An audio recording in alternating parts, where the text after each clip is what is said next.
तिम्रा बाउको हिम्मत भए गुन्डु छिरेर देखाऊ भन्ने गुन्डुका अराजक सुकुल गुण्डालाई हिजो 12 का देशप्रेमी जेन्जी भाइ बहिनीहरूले तिम्रा बाउको हिम्मत भए 12 छिरेर देखाऊ भन्दै काठमाडौँमै नजरबन्द गरिदिएछन्।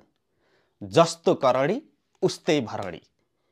यदि सरकारले खुट्टा नकमाइकन देशमा भएका सम्पूर्ण हत्यारा, नरसंहारकारी, बलात्कारी, अपराधी, भ्रष्टाचारी, लुटेरथा गुण्डाहरूलाई कानुनी कठघरामा उभ्याउने हिम्मत गरेको भए सायद आज यो फैसला नियमित अदालतले नै गरेको हुन्थ्यो होला।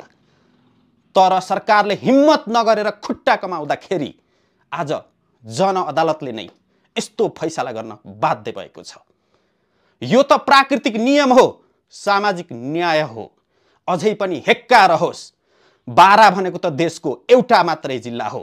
देशमा अझै पनि 76 जिल्ला बाँकी छन्। यदि यस्तै तरिकाले अराजक अभिव्यक्ति दिँदै जाने, ज्यान मार्ने धम्की दिने, जेन्जीहरूलाई आतंककारी घोषणा गर्ने, जेन्जी आन्दोलनलाई बदनाम गर्न खोज्ने र जेन्जी आन्दोलनबाट प्राप्त उपलब्धिलाई मेटाउन खोज्ने कुचेष्टा गरियो भने गुन्डुको सीमा क्षेत्रभित्रै नजरबन्दमा बस्नुपर्ने दिन छिट्टै आउन सक्नेछ र त्यही गुन्डुको सीमा क्षेत्रलाई नै आफ्नो राज्य मानेर कुकुरले जस्तै खुट्टा ठडाएर कुन्नी के गर्दै जीवन बिताउने दिन पनि आउन सक्छ। साथीहरू, मैले यसो भन्दै गर्दाखेरि मैले फेरि कुनै पनि राजनीतिक दललाई निषेध गर्नुस् अथवा सामाजिक रूपमा बहिष्कार गर्नुस् भन्न खोजेको होइन। बहुदलीय लोकतन्त्र भएको देशमा पार्टीहरूले कानुन बमोजिम आफ्ना राजनीतिक गतिविधिहरू गर्न पाउँछन्। उनीहरू स्वतन्त्र छन्, यो उनीहरूको संवैधानिक अधिकार हो। तर हामीले पार्टीभित्र भएका यस्ता हत्यारा, नरसंहारकारी, बलात्कारका आरोपित तथा गुण्डा र अपराधीलाई सामाजिक रूपमा बहिष्कार गर्नुपर्छ, निषेध गर्नुपर्छ।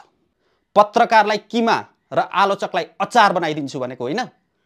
अब किमा र अचार को बन्दैछ त्यो त निकट भविष्यले नै बताउनेछ। आफू सत्तामा बसेर देशमा भ्रम लुट मचाउन नपाइसकेपछि यिनीहरू पागल भइसके। मुलुकलाई उत्तेजित पारेर देशलाई द्वन्द्वको भुङ्रोमा होम्नको लागि यी जल्लादहरू मरी मेटेर लागि परेका छन्। त्यसकारण यो भुङ्रोमा देशलाई होइन, हत्यारा जल्लाद लुटेराहरूलाई नै हालेर खरानी बनाउनु पर्छ। अहिले पुरा देश चुनावमा होमिँदा एमाले भन्ने पार्टी कहिले संसद पुनर्स्थापनाको लागि सडक आन्दोलन भन्छ, कहिले सांसदको हस्ताक्षर सङ्कलन भन्छ, कहिले आफै सर्वोच्च अदालत जान्छौँ भन्छ, कहिले काङ्ग्रेसलाई पनि चुनाव बहिष्कार गर्नको लागि उक्साउँछ। मध्य प्रदेशमा अस्थिरताको आगो झस्छ। सेना र सुरक्षाकर्मीको मनोबल गिर्ने गरी नालायक अघिल्लो सरकारको अकर्मण्यताको सबै दोष थुपार्छ।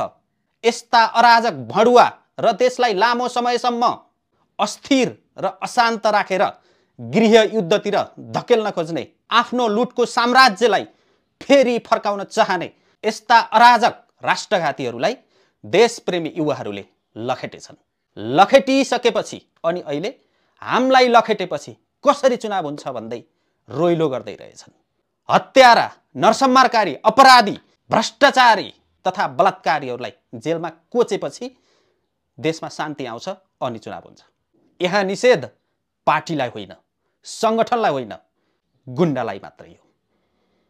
जय मातृभूमि।